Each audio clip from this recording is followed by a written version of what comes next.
Muy buenos días, compañeros. Mi nombre es Yarelis Valencia. En este caso, mi participación corresponde como tal a una gran pregunta, es si la Corte Penal Internacional como tal es utópica desde nuestro punto de vista o desde mi punto de vista. En la primera ponencia se habló de una manera muy general de cómo estaba conformada la Corte Penal Internacional y en el ensayo que se le presentó al profesor se parte de que fue necesario la creación de la Corte Penal Internacional luego de la Segunda Guerra Mundial, porque era necesario que se juzgaran a los grandes criminales que han ideado, han dirigido o han colaborado en el exterminio de millones de personas en el mundo.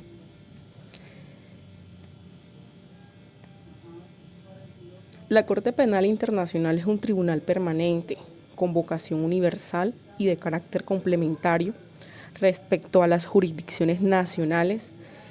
Fue creado por medio del Estatuto de Roma, con sede en La Haya, en Holanda, y con competencia para juzgar a los individuos presuntamente responsables de haber cometido los crímenes más graves contra la humanidad.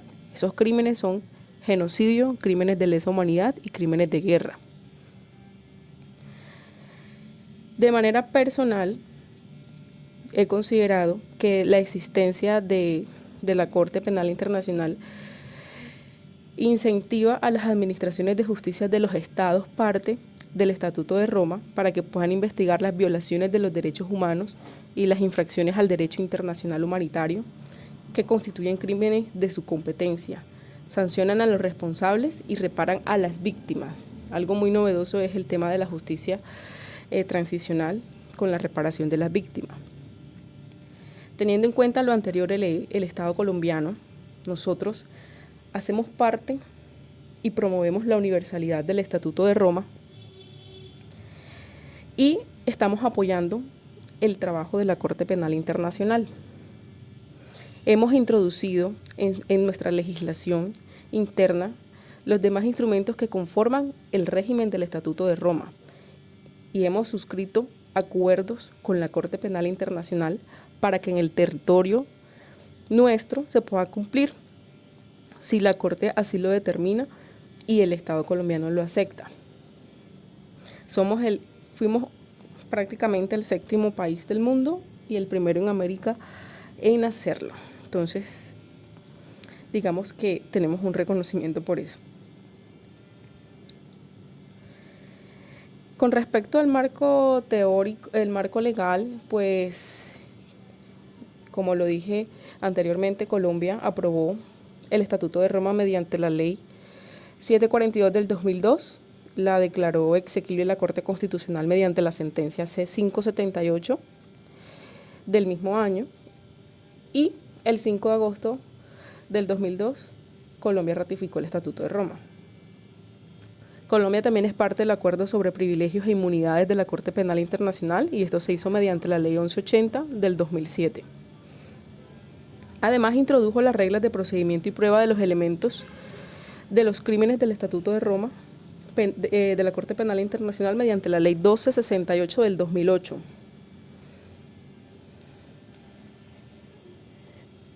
Y adicional a eso, pues Colombia en el año 2011 suscribió un acuerdo entre la República de Colombia y la Corte Penal Internacional sobre la ejecución de las penas impuestas por la Corte Penal Internacional.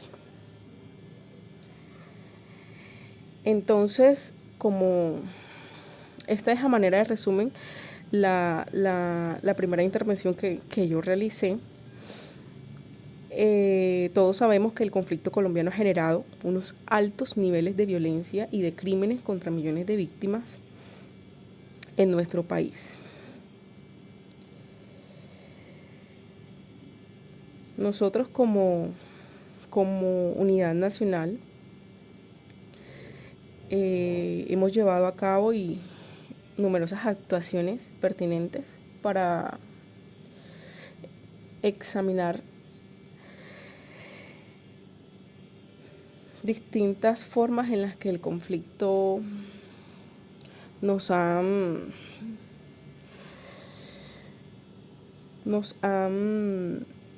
perjudicado, que algunas conductas constituyen crímenes de competencia de la Corte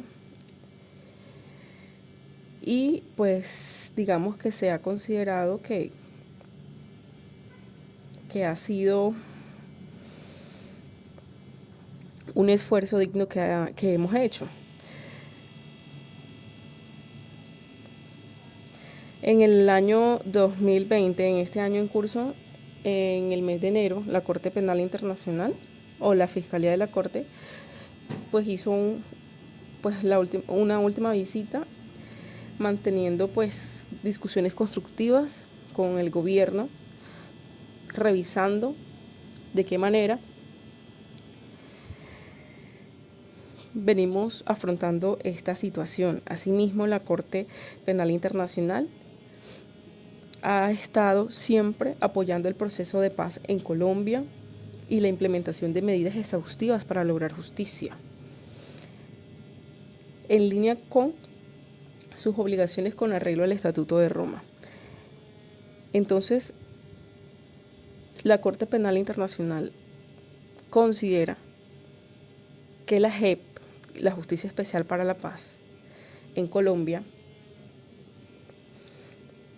debe mantener una integridad y una independencia e informa la importancia de proporcionar los recursos y el apoyo que se necesite para llevar adelante todos los trámites que tienen que realizar.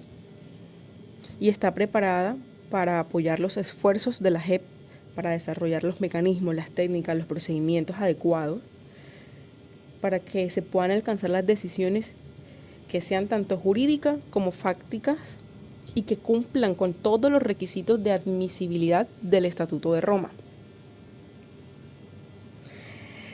También considera que es importante que se desarrollen medidas rigurosas y efectivas y que los sistemas para la implementación, verificación y monitoreo adecuado de las sanciones impuestas por la JEP, en particular aquellas que impongan restricciones a la libertad,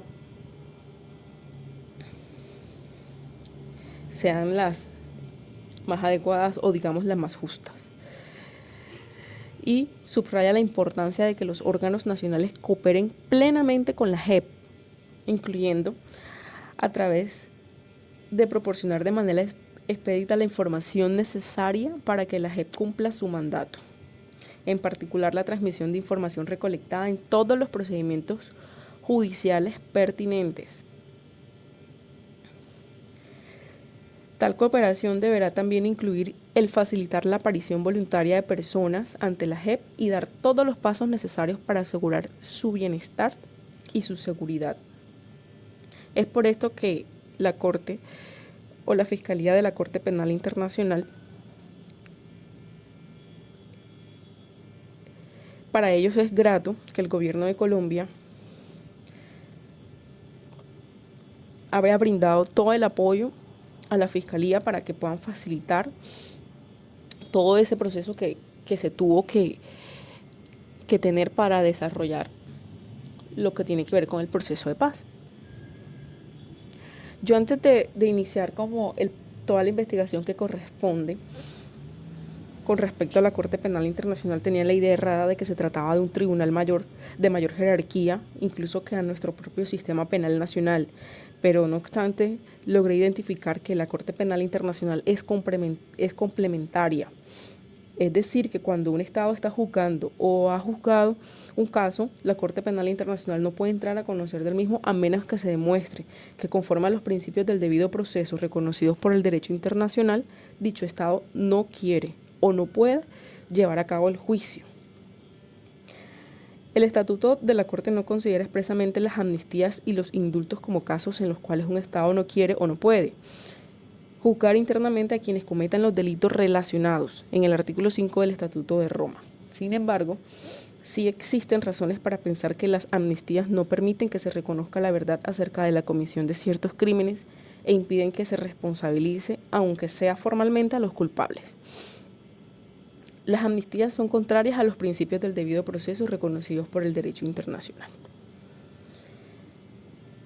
El derecho o el objeto, más que todo el objeto jurídico de estas instituciones ha sido como investigar, condenar a los individuos responsables por violaciones de derechos humanos en los casos en los que sistemas judiciales nacionales han sido ineficaces.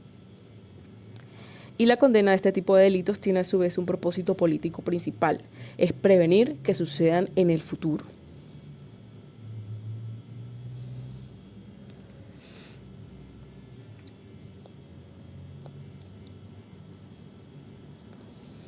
Es necesario estudiar las posibilidades que se han ofrecido históricamente, la relación que existe entre paz y justicia, para poder identificar las soluciones a todos esos problemas que se pueden presentar o que se han presentado durante el proceso de paz de Colombia.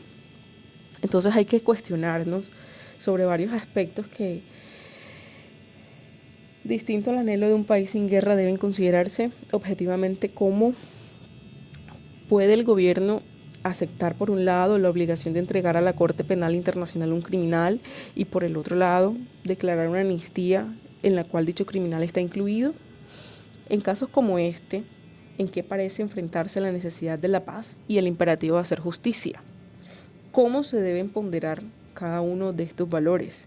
¿Son acaso inexorablemente mutuamente excluyentes o debe Colombia ignorar todas estas circunstancias y considerar a la Corte como un obstáculo para lograr los fines?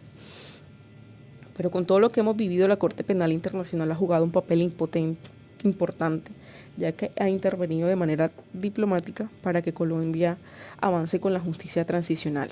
El Estado debe evidenciar resultados en la lucha contra la impunidad y demostrar que se está poniendo las pilas para investigar a quienes cometieron los delitos mencionados, los delitos que se cometieron en medio del conflicto.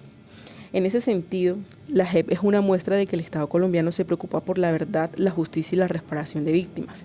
Y esta jurisdicción se creó después del acuerdo de paz entre el gobierno nacional y la extinta guerrilla de la FARC para investigar y sancionar a los máximos responsables de estos crímenes. La Corte Penal Internacional tiene claro que la JEP se encargará de las conductas graves que pueden ser de su competencia. Si no funciona la JEP, la Fiscalía de la Corte Penal Internacional va a entender que el Estado no quiere juzgar las conductas y entonces en ese caso sí puede intervenir. Por eso es tan importante que el Estado colombiano envíe señales contundentes de que está comprometido en impartir justicia. Hemos avanzado con la firma de la ley estatutaria que le permita a la JEP funcionar. Entonces, finalizo concluyendo que para Colombia la Corte Penal Internacional no ha sido una utopía como de pronto para otros países que no han querido adherirse a estos acuerdos o no reconocen como tal la competencia de la Corte Penal Internacional. Fuimos el primer país latinoamericano en suscribirnos y cómo no lo haríamos si tenemos semejante conflicto interno que poco a poco pues se ha ido calmando, en el que se han cometido aberrantes crímenes de lesa humanidad y que no podemos negar que a partir de la firma del acuerdo de paz el índice de mortalidad de personas civiles y de soldados ha disminuido. Muchísimas